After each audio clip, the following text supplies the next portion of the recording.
한국교회가 2021년 기준 해외에 파송한 선교사는 22,210명인 것으로 파악됐습니다.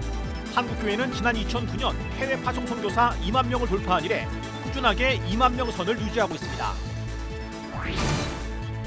한국기독교교회협의회가 한국교회 시민 아카데미를 열어 인문 분야에서부터 생태정의, 평화통일 등 6개 분야에서 온 오프라인 교육을 병행하고 있습니다. 그리스도인들이 교회와 사회에서 복음의 공적 가치를 실현할 수 있도록 도울 계획입니다. 각 지역 교회의 선한 사역을 소개하는 우리 동네 우리 교회. 오늘은 기독교 대안학교를 세워 요셉과 같은 인물을 키워내고 있고 섬김을 통해 사랑을 실천하는 새로운 삶 프로그램을 운영하고 있는 기독교 대안 감리회 온누리 교회를 다녀왔습니다. 여러분 안녕하십니까? CBS 뉴스입니다. 한국교회가 해외에 파송한 선교사는 2021년 기준으로 22,210명인 것으로 파악됐습니다. 매해 한국교회 선교 현황을 집계해 발표하는 한국세계 선교협의회와 한국선교연구원이 각 교단 선교부와 선교단체들을 조사해 나온 통계입니다. 이승규 기자입니다. 2021년 기준 한국교회가 파송한 장기 선교사는 모두 22,210명으로 파악됐습니다. 2020년 기준 22,259명과 비교해 소폭 감소했습니다. 지난 2009년 해외 파송 선교사 2만 명을 돌파한 이래 꾸준하게 2만 명 선을 유지하고 있습니다. 한국세계선교협의회와 한국선교연구원은 선교사의 개념을 명확하게 하기 위해 장기 선교사와 단기 선교사를 구분했습니다.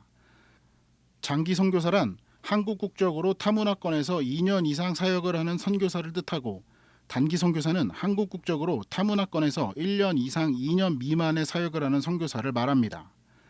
단기 선교사는 모두 402명으로 집계됐으며 이 숫자는 장기 선교사 통계에 포함하지 않았습니다. 선교사 10명 중 6명은 복음화율이 10% 미만인 지역에서 사역하고 있다는 통계도 나왔습니다. 복음화율이 5% 미만이면서 기독교를 박해하는 지역을 뜻하는 F1에서 사역하는 선교사는 20%에 달하고 복음화율이 5% 미만이지만 기독교를 박해하지 않는 지역인 F2에서 사역하는 선교사는 27%에 달했습니다.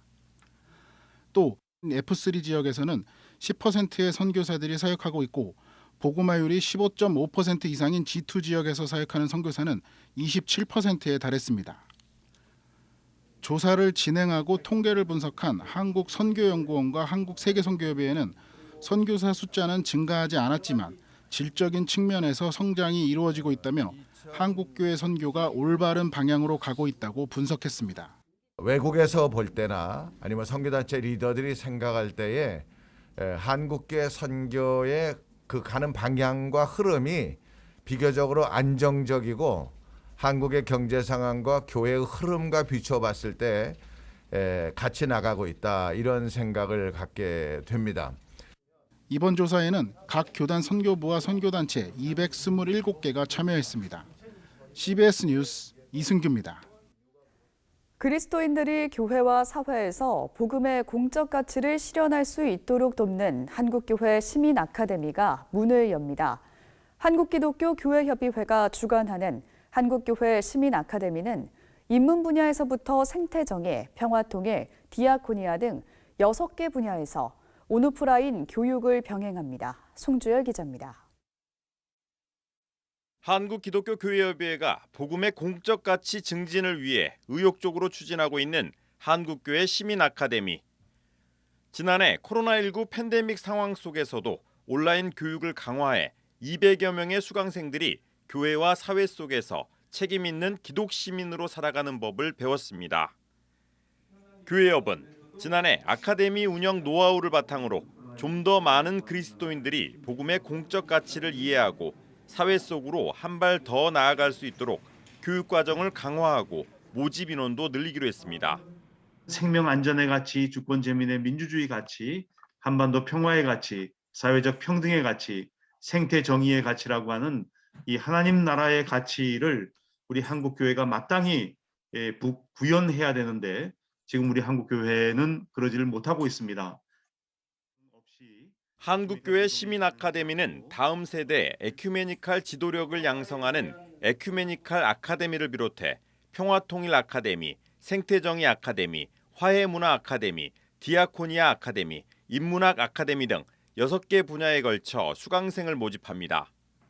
한국교회 시민아카데미 운영은 평화통일연대, 기독교환경운동연대, 기독교 갈등전환 화해센터, 한국기독교 목회지원 네트워크, NCCK 기독교사회봉사위원회, 교육위원회 등 각 분야 전문기관들이 맡습니다. 특히 평화통일 아카데미는 다음 세대들에게 남북 경색 국면에서 한반도 평화정책의 중요성을 교육하고, 생태정의 아카데미에서는 기후위기 시대 생태정의와 실천 과제 등 실질적인 교육을 진행할 예정입니다. 남북의 평화, 물론 남북의 평화이기 때문에 남과 북의 어떤 정치적 군사적 평화만을 의미한 게 아니라 근본적인 평화의 기운을 진작시키기 위한 그런 프로그램이 작년 1년 동안 한 학기에 20명씩 학생들이, 청년 학생들 또 일반인들도 포함해서 진행이 됐는데, 이런 일들이 계속 진행이 된다면은 우리 남과 북의 평화의 기운이 훨씬 더 근본적으로 진전되어 갈 것이다라는 그런 희망을 가졌습니다. 1년 2학기제로 한 학기당 10강좌에서 15강좌 강의를 수료하면 해당 분야 수료증도 받을 수 있습니다. 특별히 이 사회선교 신학과 디아코니아 신학을 근간으로 하는 이 디아코니아 아카데미 과정을 통해서 디아코니아 지도자 과정과 사회선교사 교육 훈련 과정이라는 그런 인정을 우리 NCK 대표원 교단장님들이 공인해주는 과정을 교리한 바가 있어서 자랑스럽게 생각을 하고, 2022 한국교회 시민아카데미는 관심 있는 누구나 지원할 수 있으며 한국기독교교회협의회 교육위원회를 통해 문의하면 됩니다. 한편 교회협은 한국교회 시민아카데미를 통해 교회 일치와 연합운동을 도모하고 기독시민운동을 결합하는 교육 플랫폼으로 확대해 나간다는 계획입니다. CBS 뉴스 송절입니다. 사랑의 장기기증 운동본부가 뇌사 장기기증인 유자녀 10명에게 장학금을 수여했습니다. 장기기증 운동본부 도너패밀리 장학회는 지난 21일 본부 사무실에서 제3회 장학금 수여식을 갖고 학생들을 격려했습니다. 이번 장학금은 구산장로교회와 목천교회, 안성중앙교회와 한사랑교회 등 교회들의 참여와 개인 기부자들의 후원으로 마련됐습니다.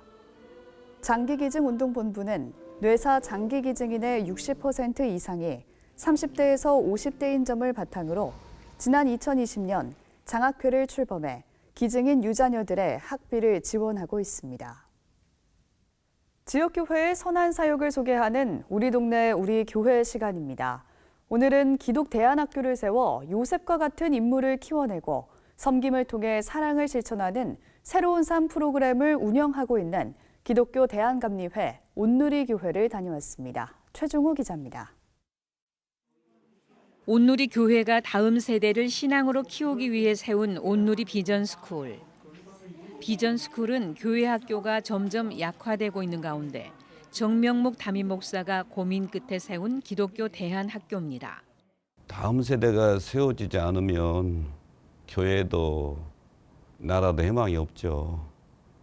그래서 목회하다 보니까 어른들 목회는 그래도 되는데 교회 학교가 치명타를 입는 거예요.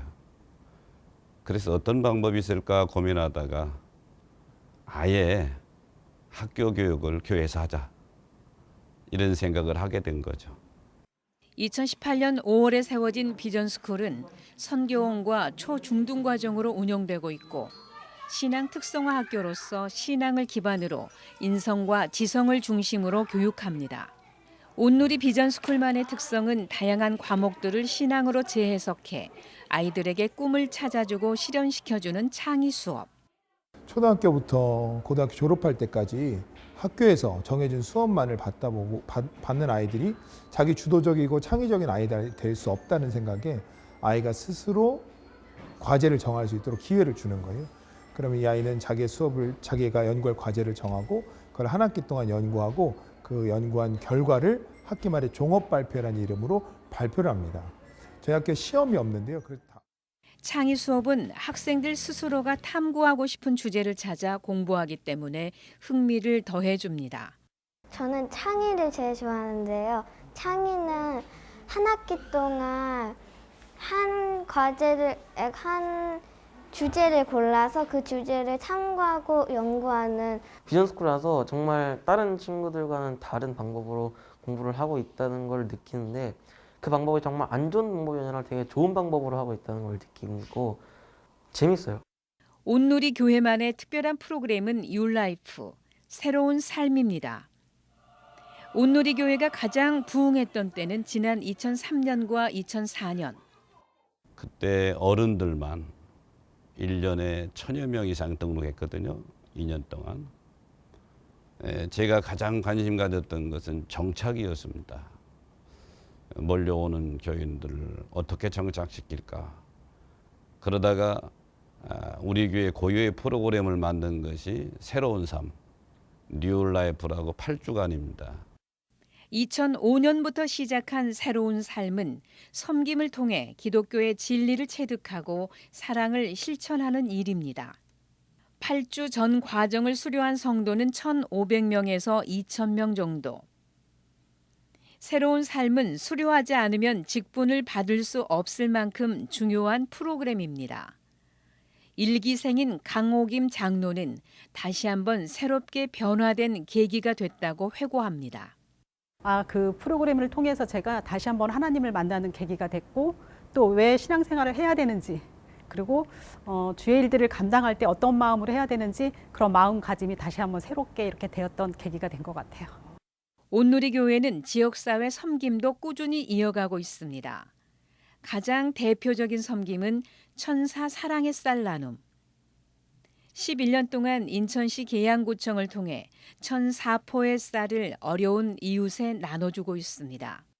교회 같은 단체에서도 조금 지원을 하지만 온누리 교회처럼 이렇게 지속적으로 계속 10년 넘게 이렇게 지원하는 단체는 그렇게 많지 않습니다.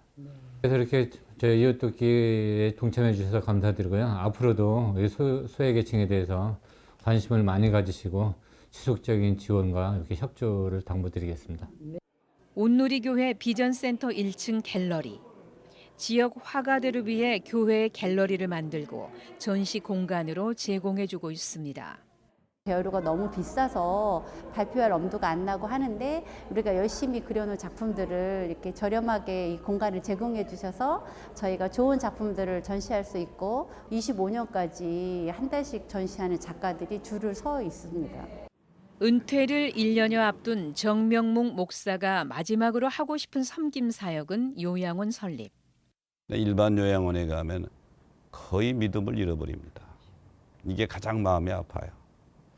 그래서 제가 하려고 하는 요양원은 이윤 창출이 아니라 최고의 대접으로 교회와 똑같은 분위기, 매일 예배드리고 노년을 신앙 가운데 보내다가 천국으로 보내드리는 것이 제가 마지막 하고 싶었던 그런 사역 중에 하나입니다.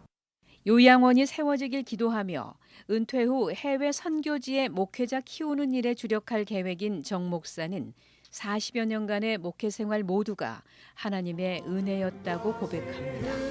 이렇게 은퇴를 앞두고 되돌아보니까 모든 것이 다 하나님 은혜였죠. 은혜가 아니면 어떻게 40년을 목회할 수 있었겠어요. 이렇게 사용해 준 주님의 은혜 감사하고 이제 저를 믿고 해외 선교에도 적극적으로 동참해 우리 온누리 성도들 너무 고맙죠. 앞으로도 힘이 있는 동안에 최선을 다해서 사람 키우는 일에 열심을 다할 겁니다. CBS 뉴스 최종우입니다.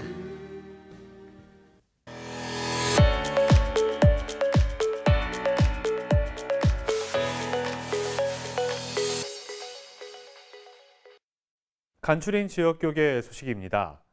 한국기독교장로회 전국장로회연합회가 제41회 정기총회를 열고 한희창 장로를 신임 회장으로 추대했습니다. 강원도 기독교 총연합회는 세계 인터 강원 협력 네트워크의 발족식을 가졌습니다. 올해로 창립 40주년을 맞은 한국기독교장로회 전국장로회연합회가 제41회 정기총회를 개최했습니다. 정기총회에서 신임 회장으로 추대된 한희창 장로는 어려운 교회와 이웃을 돕기 위해 펼치는 천사운동을 40회기에 이어 41회기에도 전개하겠다고 밝혔습니다. 장로교회라는 것은 목사와 장로가 같이 서로 교회를 이끌어가는 겁니다. 장로의 목소리가 소외되지 않도록 회원들의 권익을 보호하는 데 앞장서서 일을 하겠습니다. 이어진 전국장로회연합회 창립 40주년 감사 예배에서 김은경 기장총회장은 어두움 속에서 빛을 발하는 장로회가 되달라고 당부했습니다. 오직 믿음, 오직 은혜를 노래하면서 예수님처럼 나를 보내신 분의 뜻을 실천하는 것이 나의 양식입니다를 고백하며 나아가야 할 것입니다.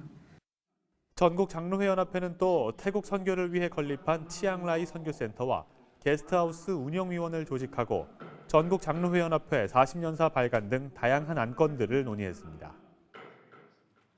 강원도 기독교 총연합회가 중심이 되어 설립한 사단법인 세계 인터 강원 협력 네트워크의 발족식이 2022 평창 평화포럼 특별 세션으로 열렸습니다. 오늘 발족하는 우리 세계 인터 강원 협의회를 통하여서 우리 모두 함께 마음을 모아서 이 목적을 달성하는 일에 여러분들이 그 중심에 서주시고 우리 모두 협력해서 우리 하나님 위대한 일들을 만들어가는 축복된 우리 강원도 우리 모든 목사님들 함께 하시는 모든 분들 인터 강원 협의회 모든 회원들 되시기를 바랍니다. 외교부 소관 비영리법인으로 설립된 인터 강원은 남북 강원도 간 협력과 한반도 평화 통일을 지지하는 세계 각국의 인사들로 각국 위원회를 조직하고 협력해 나가는 공공 외교 플랫폼입니다.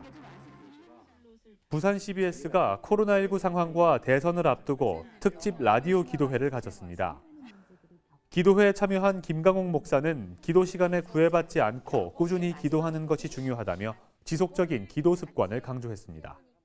하나님을 더 깊이 있게 묵상하는 것. 이게 이 기도가 바른 기도라고 보아지는 거죠. 그러니까 현재 같은 그런 상황 속에서 이렇게 뭘 추구하고 간구하는 것도 해야 되지만 얼마나 깊이 있게 묵상해서 그분을 만나고 그분을 찾고 이렇게 그분이 만나지는 그런 것들이 필요하지 않겠는가 싶어요. 특집 라디오 기도회 참가자들은 교회 부흥과 대선 등을 위해 기도했습니다.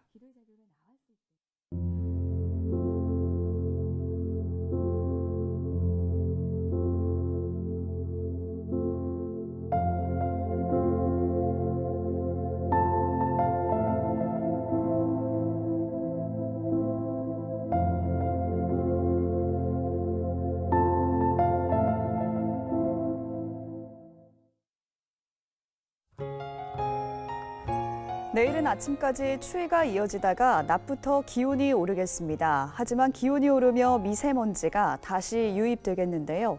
오후부터 초미세먼지 농도가 나쁨 수준을 보이겠습니다. 내일 아침 최저기온은 영하 15도에서 2도, 낮 최고기온은 3도에서 9도로 예상됩니다. 이상으로 뉴스를 마칩니다. 함께해 주신 여러분 고맙습니다.